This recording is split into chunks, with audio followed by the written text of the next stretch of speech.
YouTube. Today we are continuing the finishing process.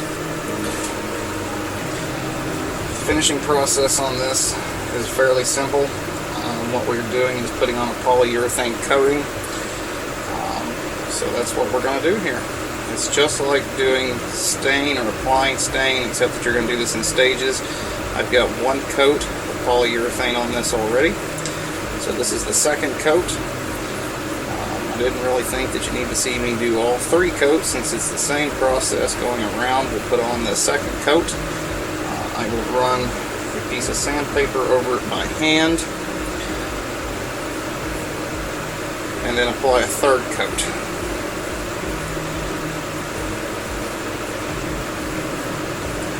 And when we get the third coat on, our pieces will be done. That is the process for this. We applied 2 coats, did a real light sanding by hand just to take off any bumps or irregularities, and the third coat, this will come out very shiny, very pretty. So at this point there's not a whole lot for me to talk about, so I will probably fast forward through the rest of the video once it's all finished and done. So I hope you guys enjoy as I go through the process of finishing these.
morning, YouTube. Welcome to another quick video.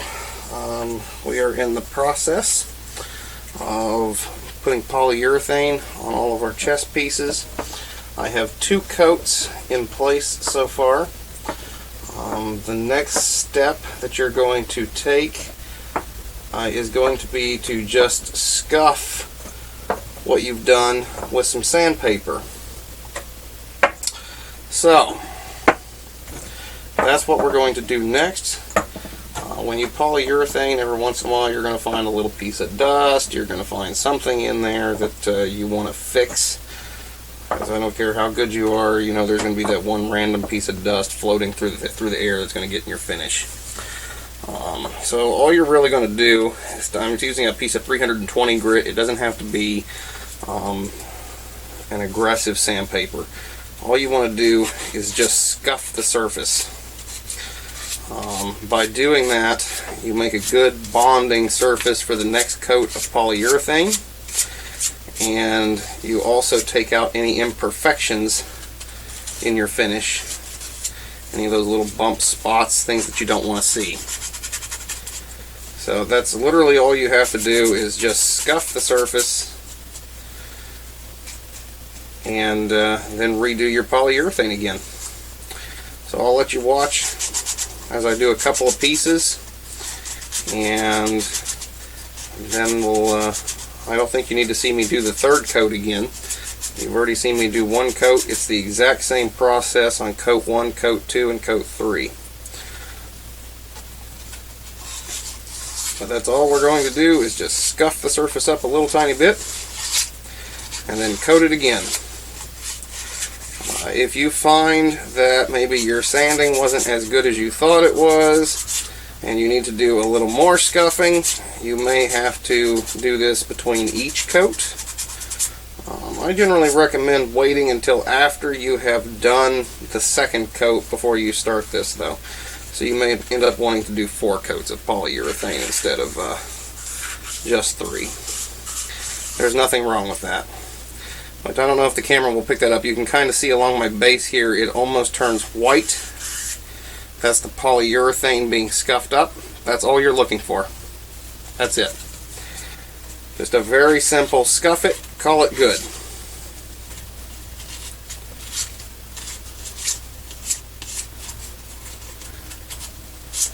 This obviously is a lot easier to do on a larger project, because it's the exact same way that you would do on anything else that you're putting polyurethane and stain on. We'll call that one good. Let's start with the next one. That's all I'm going to do, is scuff the surface. I just want to get that white look to the polyurethane. That's it.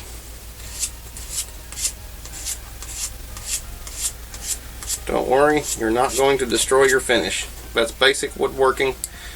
Polyurethane it, scuff it, polyurethane it again, and it will come out as smooth as glass. When I polyurethane my stuff, I use a high gloss finish. That's a personal preference. You can also get that in a matte finish or semi-gloss. I've always liked the high gloss look, what it does to the wood. It gives a very, very unique look, almost like you have a piece of glass over top of the wood. Again, that's just my personal preference. Use what you like best.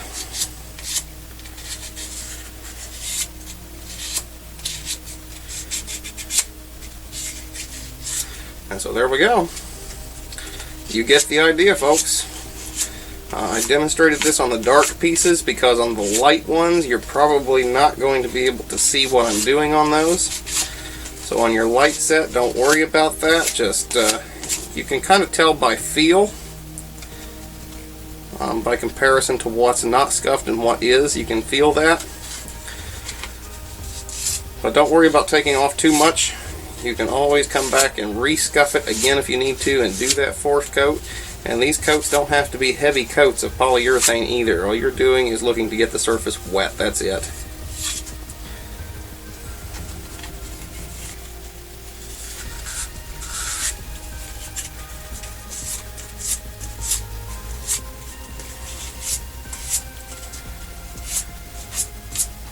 There we go. was my preferred method to do this. I imagine that there are probably a few people out there that actually do their staining, maybe even their polyurethaning while these are still on the lathe, and then separate and touch up. You could also do that method. There's no reason why you couldn't. In fact, sometimes it looks kind of unique to stain something on the lathe, and it dries almost instantly. I was kind of surprised by that the first time that I did that on the lathe. Gives it a very unique look too. So anyway, you've got the idea. I'm going to scuff every single one of these, and then I'm going to coat them again, and when I come back we're either going to be done or we're going to be going for a fourth coat. I think we're going to be done. I hope you guys have enjoyed. Thanks for watching another short little clip by the Happy Woodworker.